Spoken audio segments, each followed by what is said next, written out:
guhdarên hêja qehwe û felsefe dest pê dike. Qehwa xwe bigirin û kerem kin sohbeta me.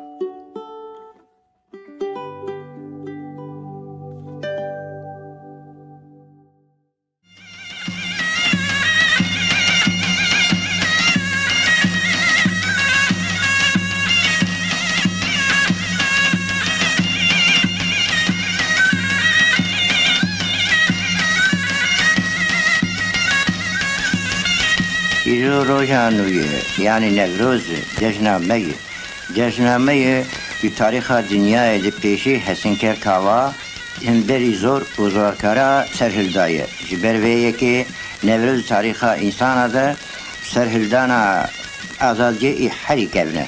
Nevroza Rojanı'yı Kuzbistan'dır buhar despedike. Jibirca masi devkevet kevet birca berin.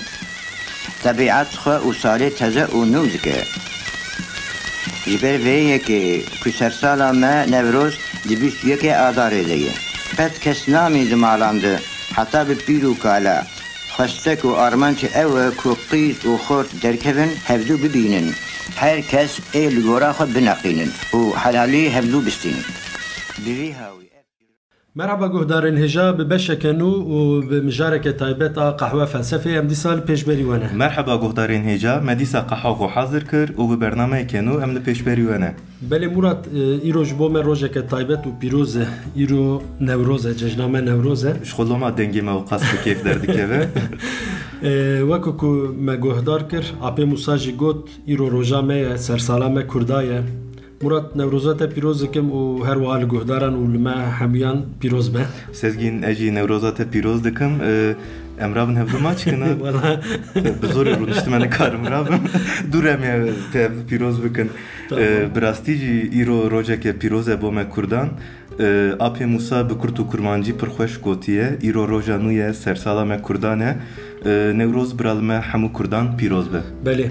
مراد از بیم گودارین ما فهم کردن از دیسا جیبیجم اوی برنامه ما ایرو لسر نوروزی به جبو برنامه تایبت آن نوروزی هم ایرو هاتن جمع هف بمن ناوی برنامه تایبت سزگین بو برنامه نوروزی کم دمینه یعنی توزانی نوروز جبو ما کرده چقا گرینگه ما بگوتا برنامه پیروز برنامه هری پیروز برنامه هری بقیمت و هری خوش و هری لبردلی مشیرین برنامه پیروز ترینا جانی برنامه پر پیروز برنامه گرام بوها به tamam Sezgin tamam başlayalım da bir beylin. Bugün direkt hoş bakım. Em per derece nekin eğer emuysa derece bakın em nagijin sera gre nevroze و ام جبوی نوروزه چه بیجن کم دمینه جبو محمو کردان روزه که پیروزه روزه که پرگرینگه بله راست مراد جخوانه حوجه ام قالا گرینگه آوی بکن ام دی ساجی بکن بله نوروز جبو ما همو کردان روزه که تایبته سرسالامه حتی لگور حسابا نیسال دبیجن نوروزه 2724 و یعنی 2724 ساله ام نوروز پیروز بله و لحمو پارچه‌ین جهانی روزا نوروز دلیما کردان دبی یک مدگینه هف ام جاردم پیروز بکن و دست به برنامه خو بکن بله سزگین ام دست به برنامه خو بکن د سری ده بدنگی آپی موسا ما برنامه وکر بو اوای که خوش و زلال قلا نوروزی کر قلا گرنگیا نوروزی کر از دوازم ام هنک بری خو بدن دیرو که وقتی جی گود 2724 ساله ام نوروز پیروز دکن. نوروز چیه؟ روزا نوروز چی بویه که ام به هزار سالانه پیروز دکن. چکره ما خوره هنک جمره قلب که از جی هنک برحتی قهوه خود خون. هربت سرچوا مراد لی افچیروکن روزین تایبت جتم سر پشتامن دمینه. نه یعنی تو باعث زنی سزگین لومن وی کاریش تره دیلن کرم که. کرم دار به مراد. مراد از بیم گودارین ما چیروکا نوروز باش زانن لی بکرتاسی از دی ساجی قلاوی بکم بکرتاسی نه بجد به یعنی حتی جبو قهوه تمام ام درج بکی کاری درج بکی مراد گلک واریانتین و چیروکی هن لی ام هری بربلاف ام بحثاوی بکن دی چیروکا نوروز ده ام حکمدار ده حق دبینن قراله کی بناوی ده حق دبینن بله لگور آوستایه ده قرالی بابیلیه و به آواکی میتولوژیک نیو مرو و نیو şeytane. ویش gibi tasvir dikin. Lever mesela dibin karakteri ki mitolojik نیو مرو نیو şeytan نظام براستی نزانن قرالێکی وەک دەهاق هەیە ئەتونەیە چونکە ئەم قەڵە بە حەزاران ساڵان دکن لۆمە وەکتە بۆ gelek versiyonên wî waran tên wî hene lê a herî berbelav edbêm tu ji me re bêjî dibi ku ev mesela nîv mirov û nîv şeytanbûn metafor bin jî em wê nizanin lê ev çîrok bi vî şiklî hatî rojame belkî ji bo xerabûna wî bînin ziman Murat Firdevsî jî di şehnameyê de dibêje daha qiralekî zordar û ereb e li ser hin çavkaniyan jî wek qiralekî Asûra didin nas kirin dibêjin rojekê dehaq nexweş dikeve û li ser her du milên wî du mar derdikevin ji bo wan maran têr bikin û wê nexweşiyê jî derbas bikin her roj du zarokan dikujin û mejiyê wan didin van maran Dortê zarokê kawayê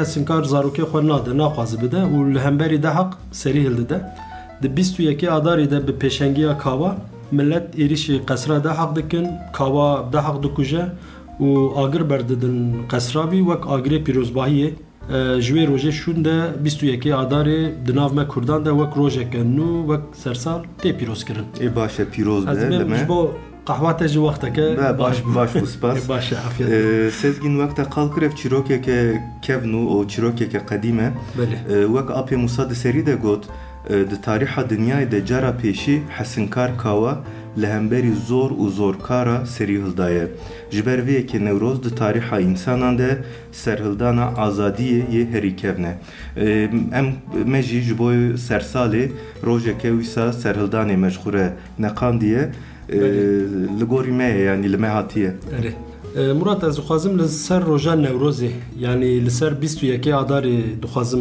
hinek bisekinim em gava li dîroka Newrozê mêze dikin li aliyekê em qala serhildaneke azadiyê dikin lê mesela Newrozê de em tim hatina buharê jî dibînin dîsa ji apê Musa mînak bidim tedî di serî de me gotar kir apê Musa got ku zivistan dere buhar dest pê dike roj birca masî derdikeve dikeve birca beran tabiat xwe û salê teze û nû dike li gel van taybetmendiyan em fam dikin ku 21 Adarê ner rojeke ji rêzê ye belê gelek tişt diqewmin wê rojê de yanî çima 21 Adarê taybetmendiya 21 Adarê çi ye tedî em ji astronomiyê jî zanin îro 21 Adarê roja ekinoks e zivistan diqede roj û şev jaliyê wext dibin wek hev û buhar dest pê dike filan û bêvan yanî gelek taybetmendiyê wê hene belê Murat Kerem belê 21 Adarê rojeke cuda ye û rojeke taybet e teqala gotinên apê Musa kir sezgîn gotin nû yên li ser taybetmendiya 21 Adarê te gojmere Ahmedê Xanî jî di berhema xuya me muzîn de gava qala Newrozê dike taybetmendiyên 21 Adarê yên xwezayî û coğrafîk jî derdixe pêş em zanin me muzîna Ahmedê Xanî di şeveke Newrozê de dest pê dike Ahmedê Xanî bo 21 Adarê yanî bo Newrozê dibêje ez ê bi Kurdiya îro bêjim Jan Dost ji a orijinal adaptê Kurdiya îro kiriye gava ku şehswarê Roşhilat Adarê Rişimba dida dihat yanî roj diket birca sersalê hiç mirovek jî nedimalı malê li vir em dibînin dîsa qala destpêkeke nû qala sersalê qala buharê tê kirin em ji coğrafyayê zanin 21 Adarê di nav çar rojên girîng de ye 21 Adarê de saetê şev û roja dibin wekhev û buhar dest pê dike ji bo xwezayê roja hişyarbûnê ev roj ji ber van sedeman 21 Adarê di gelek çand û milletan de wek rojek taybet tê qebûl kirin û pîroz kirin lê edbêm pîrozbahiyên herî xweş dîsa li cem me ne û bo me roja serhildana herî kevne û sersala me ye belê Murat wek te got roja Newrozê tim bihar tîne bîra me di çîrokên me Kurdan de stranên me de Newroz tim nîşaneya hatina buharê yanî gava ku berhemek em ser Newrozê dixwînin guhdar dikin dibihîzin îla behsa buharê jî tê kirin te got di çandên din de jî wek rojeke pîroz tê qebûl kirin rojeke taybet e rast e lê pîrozbûna wê ji ku tê ji kîjan baweriyê ji kîjan mîtolojiyê dikare hinekî qala wan bikî Murat sezgîn te got mesela dîrokê tim li ser milê min dimîne mesela dîn û mîtolojiyê jî tim li ser min dimîne nizam hayatê jê tune em hevkariyê bin Murat divê em mijara parve bikin barê hev sivik bikin kerem ke te mikir pisporê dîn û mîtolojiyê sezgîn Sezgin hatına buharê di gelek çand û miletan de tê pîrozkirin helbet li her derî ne binavê Newrozê û ev pîrozbahiyeke dîrokî ye. Li ser destpêka buharê em pîrozbahiyên herî kem di Sumeriyan de dibînin. Dibe ku berî wan jî ev pîrozbahî hebin lê bi awayeke nivîskî çavkaniyên herî kem Sumeriya nîşanî me didin. Li vir jî em çîroka înanna û dumûzî dibînin. Em daweta wan dibînin. İnanna û dumûzî kîne Murat? Tu dikarî hinek qala çîroka wan bike, em wan nas bikin, behsa daweta wan jî dikarî bike. İnanna û dumûzî du navên aîdî mitolojiya Sumeriyan e. İnanna xwedawenda evîn û bereketê ye. Dumûzî jî xwedayê şivanan e. İnanna di çand û baweriya Sumeriyan de xwedawendeke bihêz e. Ji ber bedewî û xweşikbûna wî jî re dibêjin İnanna. Yani wateya navê wî xanima bihuştê ye. Wateyekî xweş e. Di Asûr û Babîliyan de jî bi navê İştar tê zanîn. Pir dirêj nekim destpêka buharê bo Sumeriyan daweta İnanna û dumûzî ye. Dumûzî ji welatê bin erd yani ji kûrê derdikeve bi İnanna re digîjin hev û buhartê xweza şîn dibe dar û kulîlk vedikin loma bi şahiyan û bi ritüelên dînî pîroz dikin. Gava dumûzî ji vedigere bin erd dîsa zivistan tê. Li vir divê çîrokê de divê em çend tişta derxin pêş dumûzî gava derdikeve ji bin erd derdikeve wek hişyarbûnekî yani wek giya û kulîlk ji bin berfê hişyar bin berf bihele û derkevin û bi İnanna re digîje cem hev û sezgin belkî bala te kişan dibe di Sumeriyan de welatê bin erdê kûr bi navê kûr tê binav kirin. Pir dişi bi kûra me. Yani em ji zimanna sare bêlin lê naveke ji me ye yani.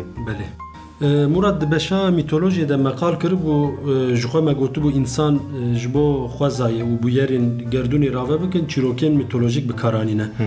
Li vir jî em dibînin destpêka buharê cih guherandina demsalan bi mitolojiyê hatî ravekirin. Belê sezgin çîrokeke wek biya di mitolojiya Yunanistanê de jî heye ji xwe. Demeter xwedawenda bereketê ye. Hades xwedayê bin erdê dîsa keça Demeter Persefone direvîne dibe welatê bin erdê. Persefone şeş meh li bin erdê li cem Hades dimîne. Wê gavê Demeter yani diya Persefone xemgîn dibe xweza diçilmise ji qehrana Demeter hingî digrî berf û baran ji hêsrê wî dibarin. Gava keça wê tê cem wê Demeter şeş meh li cem wê dimîne. Demeter kêf dike rûyê wê dikene xweza şên dibe gul û kulîlk vedibin û buhar tê dîsa. Niha em dibêjin dinya li dora rojê digere û demsal diguherin xelas û çû. Aynen yani ravekirinên me yên îro zanistî û mekanîkin bêrihin tu li ravekirinên wan ê wê demê dinêrî çîrokên balkîş û rengîn dibînî dinyayeke bê sînor dibînî lê niha em her tiştî bi hevokeke du hevokekî em dibên bi awayeke zanistî viya awaya û qediya çû. Murat gava em li van çîrokan dinêrin em fêm dikin ku guherîna demsalan yani guherîna xwezayê tabiatê ji bo mirovan girîngin. Yani ew qas çîrok, efsane û mît li ser derxistini xwezayê bi xweda û xwedawandan temsîl kirine bi wî şiklî pênase kirine. Şahiyan pîroz kirine serveya şahiya çêkirine carna jî bi ritüelên dînî ravekirine. Xweza çima ew qas girîng bû ji bo mirovan? Sezgin xweza hîn jî girîng e ji bo me. Yani giringiya wî ne qediya ye lê gava em li wê çaxê dinêrin ku li gor tabletên Sumeriyan dibêjin ew şahiyên buharê yên Ewlî berî zayînê di salên 3000 de çêbûne li bajarê Urukê. Em qala 5000 sal berê dikin. Aboriya Sumeriyan li ser çandinî û xwedîkirina heywanan e. Gava meqala İnanna û dumûzî kir. Dumûzî xwedayê şivanan e. Bifikire xwedayek wan ji bo şivanan bi taybet heye. Ew qas giring e. Yani xwedîkirina heywanan û tabiat ji bo wan ew qas giring e. Loma hatina buharê ji bo wan destpêka jiyanê ye. Zivistanê tu nikarî çandinî bikî. Û şertên zivistanê xedarin tedî berf û serma û seqem her çiqa em niha bi heseta berfê mane jî hatina buharê ji bo wan xelasiya zilm û zora zivistanê û hatina buharê nîşaneya berdewamiya jiyanê yani dibêjin wa îsal jî buhar hat îsal jî xweza xwenû kir îsal jî xweza ji xewêşiyar bû wek hêviyeke jiyanê dide însanan loma însan hatina buharê wek cejneke dîtine û bi şahiyan pîroz kirine ev nerîn hin jî hey Murat li gelek bajarên me hatina Newrozê bi derketina seyranan pîroz kirin yani dibêjin êdî zivistan qediya em dikarin derkevin derve seyranê bikin wek sezon ve bû yani seyran jî ji bo me girîng e bi govend û şahiyan pîroz dikin heta îro jî di demên cuda li deverên cudayên Kurdistanê şahiyên xwezayê ve girêdayên weka çarşema zîpa ziyareta cehzeran cejna kormişkan û gelek şahiyên din bi vî navê hê ji zindîne û nav xelkê jî tê pîrozkirin ne tesadüfe yani di gelek stranên me de bûyerên tabiatê xwezayê derbas dibe ew ziyareta cehzeran mane li gundê we ye li gundê Bilaliyê belê ew kevneşopî hê jî li gundê me Bilaliya ku bi ser navenda Mêrdînê berdewam behsa dîrokeke 8000 salan 8000 sal sezgîn rojeke me bibe gundê xwe bigerîne yani şwe nepirdûre serê gulanê gava cehzer dibin wexta paleyiyê tê û li ser vê bûyera xwezayî şêniyên gund şahiyê li dar dixin paşê dest bi karê xwe dikin em ji serê gulanê em karin herin gava got cehzer bin baş tu me bibe qehwe ji min goşt û kebab û xwarin û tiştê jî li ser te ser çava ew mesela şahiyên xwezayê ew hat bîra mesela mehserê jî tiştek were ye gava derin ser mehserê yani ji ser sibî hetayê varê li ber agir erê zehmetî jî hene lê wek roja dayî wek şahî jî li dar dixin ew hêdî mixabin ji bi dûrketina tabiatê re ji nav me jî kêm dibin van tişta û lê wek te got di nav çanda me Kurdan de jî ev kevneşopî hene û derketina seyranan bi vîya wî pîroz kirin Ehmedê Xanî jî sezgîn gava di Memûzîn de qala pîrozbahiyên Newrozê dike dibêje dîsa bi Kurdiya îro ez ê bêjim çerxa felekê ji bextê spî dîsa ku Newroz ji nû ve anî bajar û kelat û xanî berdan wek komên diz û rêbir û cerdan sef bi sef diçûn çiya û deştan ref bi ref dixuşiyan bo seyr û geştan herkes kal û pîr û mezin û zarî hiç kesek nemal vî bajarî wek Ehmedê Xanî di Memûzîn de jî qal dike evîna Memûzîn di şeva Newrozê de di pîrozbahiya Newrozê de dest pê dike xwestek û armanc ev e ku keç û law hev bibînin yekî ji xwe re bineqînin û bizewcîn Murat ji xwe Ehmedê Xanî di Memûzînê de gava qala hevdîtina keç û xortan dike qesta wî ji zewacê ne tenê dilketin û evîndariyê Ehmedê Xanî dibêje tê fam kirin ez bim lakin ne bi tohmet û bi minnet belkî bi terîqe şer û sünnet yani Murat dibêje bû Newroz wê şevê weşxwara yek eciband hîn zêr buha nebûye meselê dirêj nekin xwazgîniya bişînin û li gor orf û adeta bizewicin û daweta xwe li dar xin rast yani piştî hevdû dîtin birav bizewicin meselê dirêj dikin her çe zêr buha dibe mesref zêdetir dibe yani li wir armanc wek armanc zewacê derdixi pêşame wek te got yani wê gavê ji xwe tu zanî Facebook Instagram tune milletê li ku hevdû bibîne ancak di navan şahiya de vê mesela zewacê sezgîn ez dixwazim serviyanek bisekinin em di gelek festîval û pîrozbahiyên buharê de dibînin yani ji daweta înanna û dumûzî bigire li Mezopotamyayê li Ewropayê li roşilata navîn tim em wek çawa bêjin wek du karakterên mîtolojîk dizewcin bi hev şa dibin û xweza bi bereket ji nû ve şîn dibe ev mesela zewacê ji wir tê yani armanc bu hatina buharê re zewac û zêdebûn û bereket e çawa xweza bi buharê ve xuşîn dike xwe zêde dike ji bo însanan jî ev zêdebûn qala vê zêdebûnê dikin li Romayê mesela hatina buharê wek roja zewaca Dionysos'u Antesteriya tê qebûl kirin dîsa qala dawetêkî dikin berê ji daweta çi qas hes dikin yani nizan tim qala dawetê dikin haywan ji mesref û ewa tune bi zewaca wan bereket tê xwezayê û bo daweta wan jî pîrozbahî çê dikin wek festîval wek şahî li dar dixin û ev çand bi hezaran sal wîsa devam kiriye hatiye rojane. Yani şu gavam qala xwazayê dikin tim bereket tê bîra me ji xênî taybetmendiya bereketê Murat xweza tabiat çawa hatiye dîtin kîjan taybetmendî lê hatine barkirin. Sezgin nerînên li ser xwezayê em dikarin bi du qonaxan binirxînin hêdî em dikevin nav mijarên giran û ciddî loma dengê me jî diguhere qonaxa berî felsefeya modern û qonaxa piştî felsefeya modern. Tu dixwaze pêşî em ji qonaxa berî felsefeya modern dest pê bikin ji bo bi awakî kronolojîk baştir bêfêm kirin di qonaxa berî felsefeya modern de mirov xwezayê tabiatê çawa didîtin nêrîneke çawa hebû.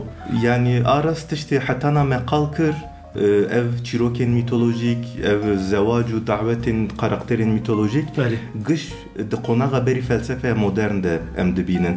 Mirov wê demê xwezayê wek heyîneke zindî dibînin, didîtin. Xweza xwe diafirîne, xwe nû dike, xwe diguherîne. Yani xweza wek heyîneke zindî hêzeke taybet di nav xwe de dihewîne. Bi taybetî gava em li berî dînên yekxwedayî, dînên monoteîst dinêrin, em dibînin ku xweza û heyînên nav xwezayê carna wek xwedayan hatine dîtin. Di baweriyên paganan de daran pîroz dibînin, çiyayên bilind wek xwedayan tê qebûl kirin, hinek heywanan pîroz dibînin, em dikarin van mînakan zêde bikin. Belê di mitolojiya Yunanan de jî xweda û xwedawendên Olimposê bi hinek heywanan daha temsil kirin. Di mitolojiya Misrê de jî ev hene wek xwedayên nîv ajal, nîv heywan, nîv mirov. Belê di evê de wek te got mitolojiya Yunanistanê mesela Hera bi têrê Taus dihat sembolize kirin. Di Misrê de jî wek te got mitolojiya Misrê de jî xwedayên nîv mirov, nîv heywan hene. Di vê baweriyê de li hemberî xwezayê rêzgirtinek heye. Ev bawerî bi xuretî neviya. İnsan di nav xwezayê de dijîn û xwe wek perçeyek ji xwezayê dibînin. Yani ji alî hiyerarşîk ve ji xwezayê bilindtir nabînin. Hatta di gelek deman de gelek ciyan de xwezayê ji xwe bilindtir dibînin. Erê pêdiviyê xwe ji xwezayê dibînin lê li gor pêdiviya xwe yani di nav sînorekî de zirarê nadin xwezayê. Wek mînak dikarim aborjînên Avustralyayê bêjim, çermsorên Amerîkayê bêjim, têkiliya xwe û nav xwezayê li ser rêzgirtineke pîroz ava kirine û ji ber ku xweza xwarin dide wan, stargeh dide wan, xwezayê pîroz dibînin. Murat, bawer dikim ne tesadüfe hin jî nav me Kurda ser xwezayê tê son xwarin, ser çiya, ser av, ser çem, belkî te jî bihîstî. Ji xwe em gava qala wan serdema dikin em dibînin ku xwezayê wek jineke, piranî wek dayîkeke dibînin ji ber bereketa wê helbet. Xwedawendên xweza û bereketê piranî jinin, bi jinan tên temsil kirin. Belê ev jî ji bo zindîbûna xwezayê xaleke giring e. Ji ber ku xwezayê wek heyîneke zindî dibînin, heya ji destê wan tê zirarê nadin xwezayê. Bi xêra xwezayê jiyana xwe didomînin.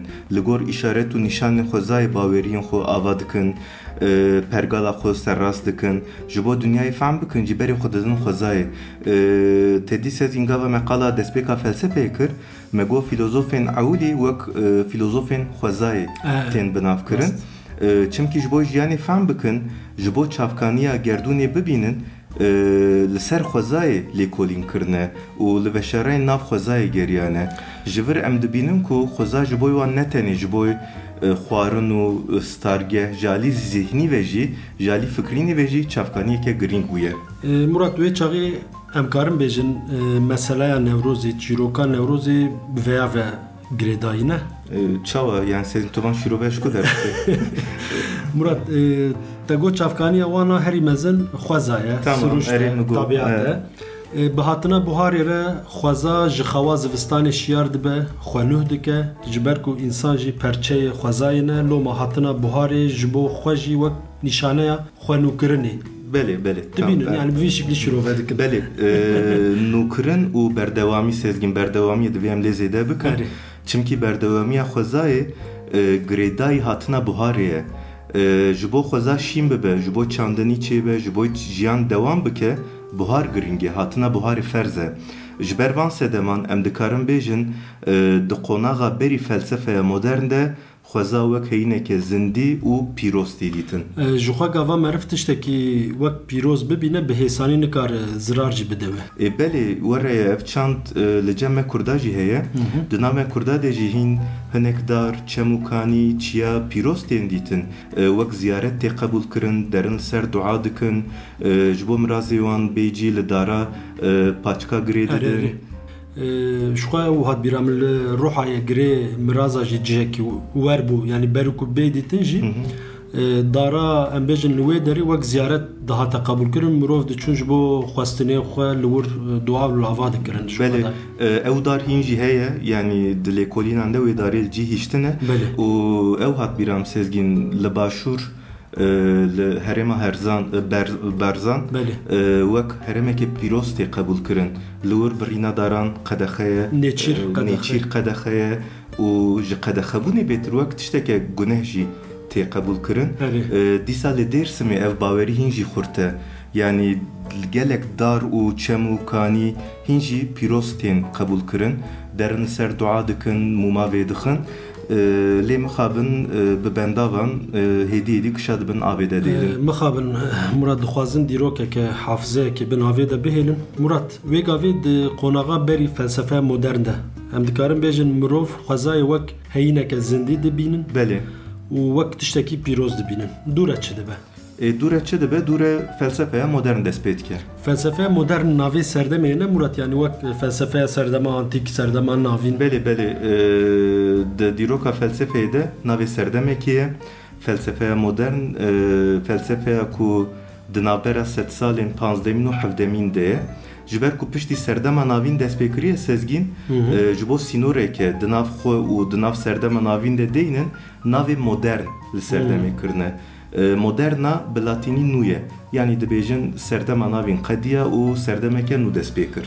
Taybetmendiya serdema felsefe modern çi ye Murat yani çi giringiya wê heye ku nêrînên li ser xwezayê guherandî û di navbera van nêrînan de bûye sînorek. Di felsefeya modern de nêrînên li ser xwezayê diguherin çimkî nêrînên li ser mirov diguherin. Li vir divê em qala Descartes bikin an jî Descartes jî em karin binav bikin.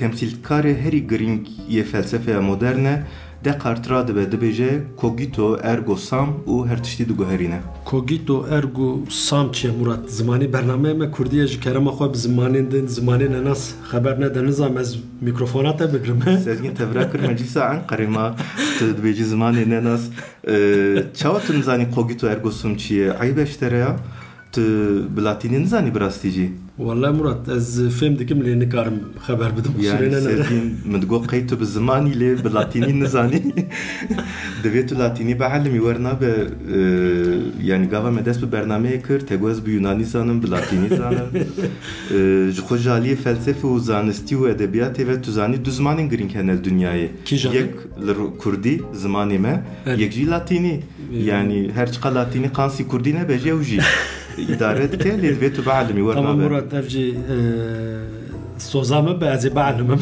Baş Ez ê hîn bibim ekay car tu ji me re bêje heya jî hîn bibim. Sezgîn cogito ergo sum bi Kurdî em dikarin wîsa wergerînin yani dibêje Descartes dibêje difikirim wê çaxê ez heme hebûna xwe bi fikirîna xwe ve girê dide. Ev hevok fikr û ramanên serdema modern temsîl dike yani wek slogana wê demê ye. Hîn jî em li gelek ciya dibînin di Instagramê de li gelek ciya par ve dikin evê gava me ra lê mêze dike wek gotineke xweş tê bim ra difikirim heme ez heme û pozên wîsa artîstîk jî didin lê gava em binî wî vedkolin bi rastî jî gotineke hinek çawan bêjin ne bi talûke ez bêjim lê gotineke hinek bi talûke ye. Descartes di serdema modern de qala giringiya aqil dike. Mirov wek heyîneke xwedî aqil bi fikirînê dikare hebûna xwe derxe meydanê û hebûna xwe bidomîne. Vana bi devê Descartes dibêjim. Ji ber ku Descartes hebûn girêdayî fikirînê dibîne yani girêdayî aqilê dibîne li gor wî tenê tiştên difikirin dikarin hebin. Bi van nêrînên xwe Descartes giringiyeke mezin dide hebûna mirov. O mirovê وەک هەیینە هەری بە قیمەت دبینە بڤان فکرên wî jî serdema felsefeya modern dest pê dike. Çima mirov herî bi qîmet li gor deqart? Çimkî mirov xwedî aqil e. Çavkaniya fikrînê jî aqil e. Loma dibêje yê herî giring mirov e. Ji bo mijara me Murat, ev nêrîn, ev raman li ser nêrînên xwezayê çawa tesîr dike, çawa diguherîne? Fikrî û ramanên li ser mirov diguhere, loma li ser xwezayê jî ev guherîn çê dibe. Mirov berî felsefeya modern wek perçeyekî xwezayê didît. Ji alî hiyerarşîk ve mirov xwe di asteke bilindtir de nedidît. Heta wek me got carna xwezayê ji xwe bilindtir didît. Lê bi van nêrînan êdî di nav mirov û xwezayê de hiyerarşiyek çê dibe. Mirov dibêje ez xwedî aqilim, ez bi qîmetim, ez giringim. Sezgîn gava tu pirtûkê deqart dixwînî, pirtûka bi navê meditasyon, bi navê li ser metodê, tim hevokê wî bi ezê dest pê dike.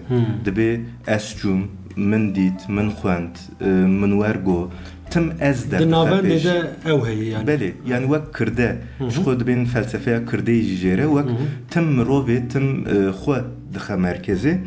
Loma divê xweza dibin emrê min de be. Yani mirov di nav heyînan de xwe derdixe qata herî bilind û dibêje hemû heyînên din xweza jî di nav de divê di xizmeta min de bin. Xuyayê bi vê fikrê zindîbûn û pîrozbûna xwezayê jî hêdiyê dî kêm dibe. Newlo? Pîrozbûn ji xwe kêm bibû. Bi belavbûna dînên yekxwedayî ve dînên monoteîst ve giringiya xwezayê kêm bibû û xweda derketibû pêş. Çimkî li gor dînên monoteîst wek em dizanin xweza ji destê xweda derketiye. Loma ê pîroz ne xweza ye, xweda ye. Îja bi nêrînên felsefeya modern vê zindîbûna xwezayê jî dikujin. Êdî xwezayê wek heyîneke zindî nabînin. Loma qîmeta xwezayê li ber çavê mirovan kêm dibe sezgîn. Ew xwezaya bi xweda û xwedawendan dihat temsîl kirin û hemû veşareyên cîhanê di nav xwe de dihewand dere, dişûna wî de heyîneke bêrih û bêcan û bêqîmetê. Ev veguherîna nêrînên li ser xwezayê bi xwe re guhertînên çawatîne Murat. Yani ev ne veguherîneke biçûk. Helbet. Em qala guherîneke fikrî dikin. Ev fikir bi hezaran salan li ser tevgerên mirovan a li hemberî xwezayê tesîr kiriye û viya diguhere. Yani wek paradigmayekê diguhere. Guhertin û pirsgirêkên çawa derkevin holê. Sezgîn arast pirsgirêkên niha li xwezayê hene, li tebiatê hene, hema bêje giş bi vê guherînê re derketine holê. Tu gava zindîbûna xwezayê bikujî, êdî li ber destê te heyîneke bêqîmet dimîne û tu bi rihetî dikarî zirarê bidî wî. Berî felsefeya modern mirov xwezayê wek dayîkek didîtin. Yani xweza wan diparast, zikê wan têr dikir, stargeheke dida wan, ji alî zanînê ve çavkaniyeke mezin bû, tiştê nizanibûn, ji xwezayê hîn dibûn, loma hürmeteke mezin didan xwezayê.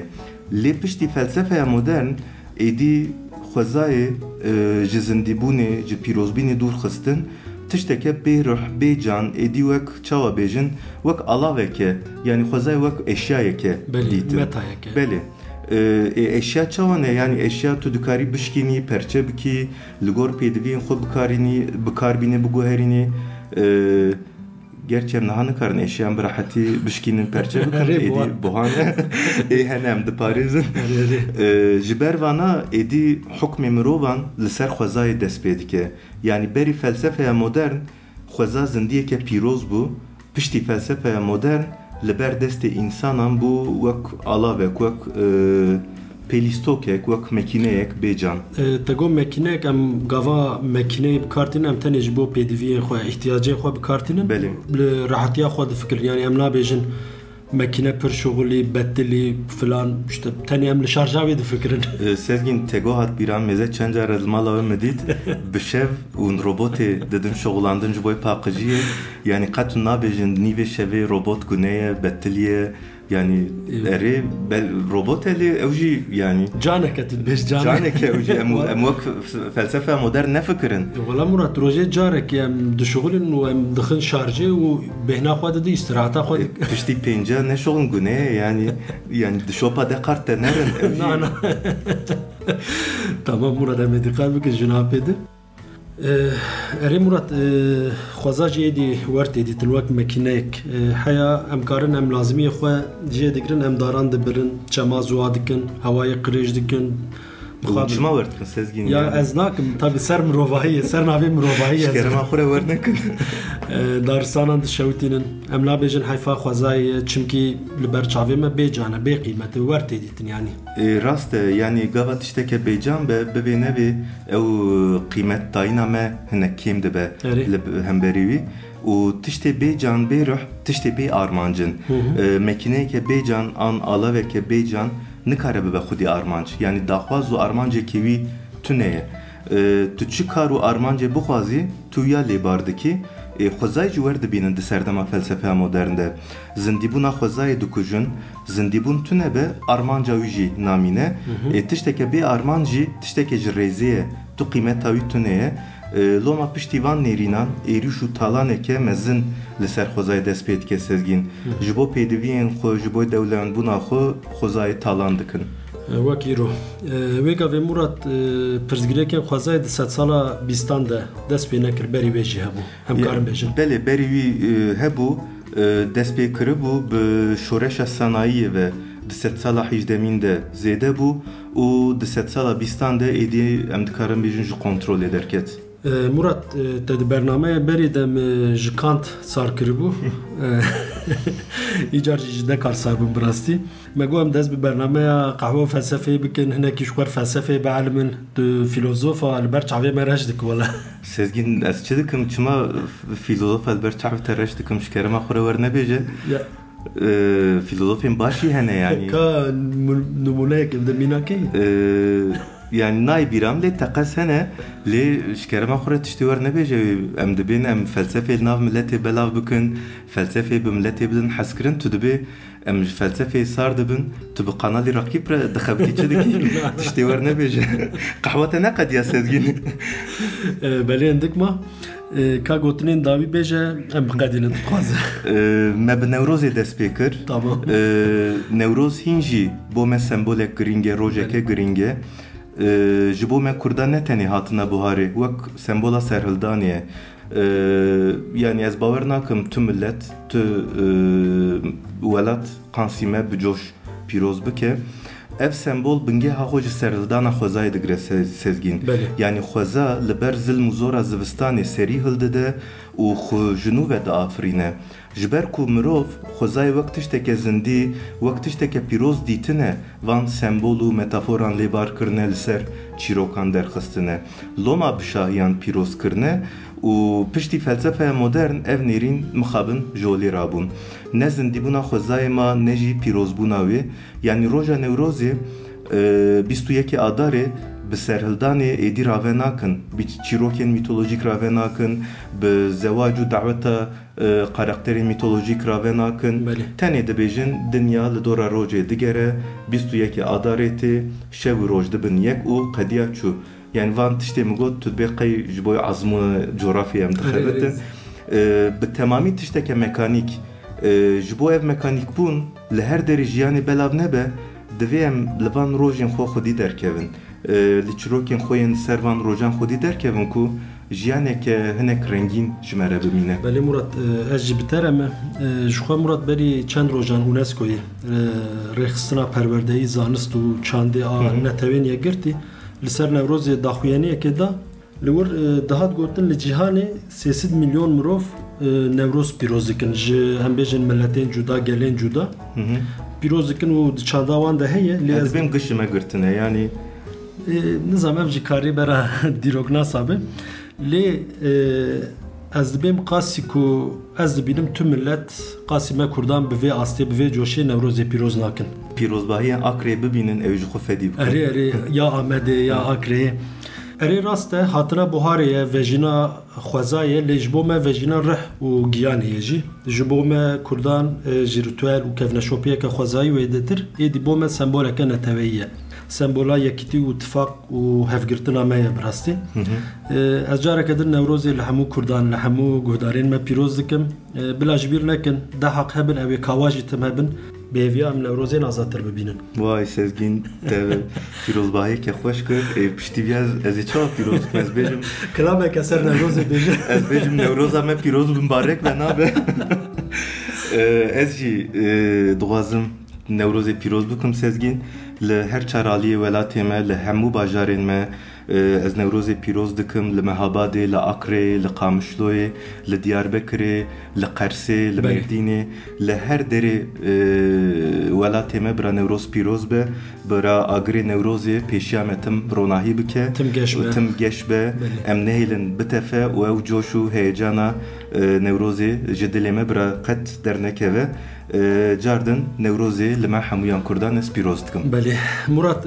از دبیم ما به آپی موسا انتر دست بکر و ام بوی بقدینن. بله باش دبه. چند بیتین مموزین احمد خانی گهدار بکن. به وی مناسبت ام آپی موسا جی به حرمت ببیرتینن.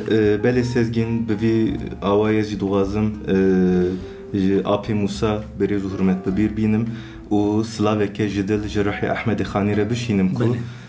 بخيرا برهمين وي ام هين قلا نوروزي دكن ام هين قلا زماني كردي دكن اف 400 ساله كده كمزن دايه رحيوان شاد به بله مراد تجي تشتكي ورقو تنزقارم سر قطناتا تشتكي بيجم برال سر مزالي وانتم كليلكين نوروزي شين ببن بله قهدارين هجا حتى برنامه كدن بمينن دخير وخشيه ده گفتارین هجا حیا برنامه که دم ببینن خوشیه ده بیقح و فلسفه نمینن بخاطره و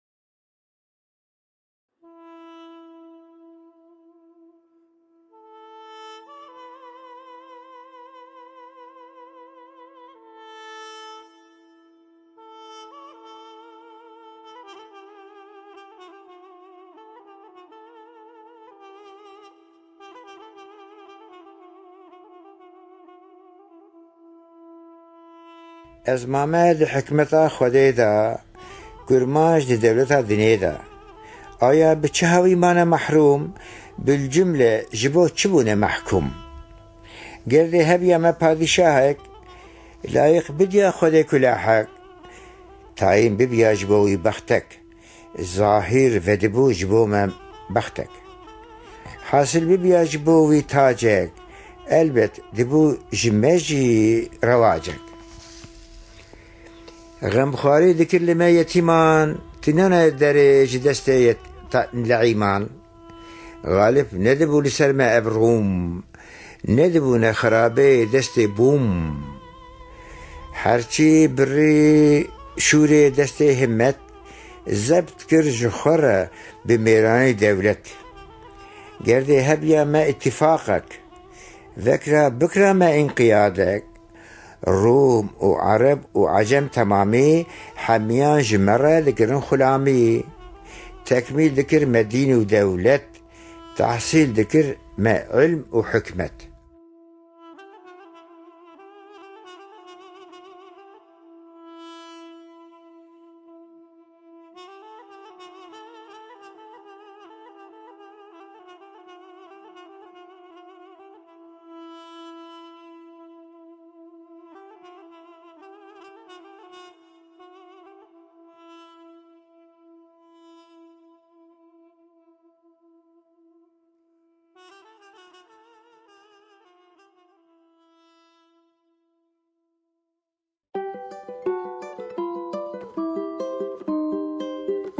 قهوه و فلسفه